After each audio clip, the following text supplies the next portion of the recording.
Now let's look at a single line transposing part. As you can see up here in the corner, the horn 1 part is clearly labeled. One instrument per part. We don't put horns 1 and 2 on the same page or trumpets 1 and 2 on the same page. They each get their own extracted part. Another thing to take notice of on this part is the breaking out of the multi-measure rests. If you'll notice, there are 2 4-bar rests instead of 1 8-bar rest. This helps the player come in with confidence because he can notice that maybe at the beginning of bar 6 he hears a clarinet enter. He can have confidence that he's in the right place. If we look over on the score, we'll notice as we turn the page, there is a clarinet that comes in bar 6. The horn player will hear that and again know with confidence where he is on the page.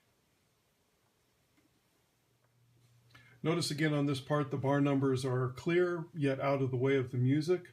That again is very important. Cues are labeled properly. A cue means that the player will not play that phrase unless you ask him to. And if you'll notice, there's a nice big play label right here. So he knows, yep, I'm going to come in there and play my part. Another very helpful thing to do for players is when they've had a mute change, or as in this case, they have a stop note they have to play. As soon as they're done being stopped, tell them open so that they know right away they don't have to concern themselves with it anymore, and it's very clear when they're open, when they're stopped, when they're muted.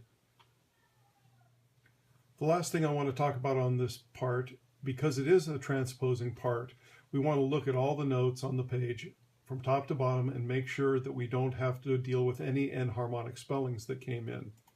Sometimes you'll have something like this occur. When you paste in the part, you'll get a strange enharmonic spelling. It looks really weird to go B, D, D flat. Kind of a strange thing to play for the player. This phrase looks much better. It looks diatonic. It gives the player a sense of what's happening. And it allows them to have a fighting chance, again, to play your music perfectly the first time. So we would go in and look for notes like this and change them so that they all are uniform throughout the part and that it makes diatonic and melodic sense for the player.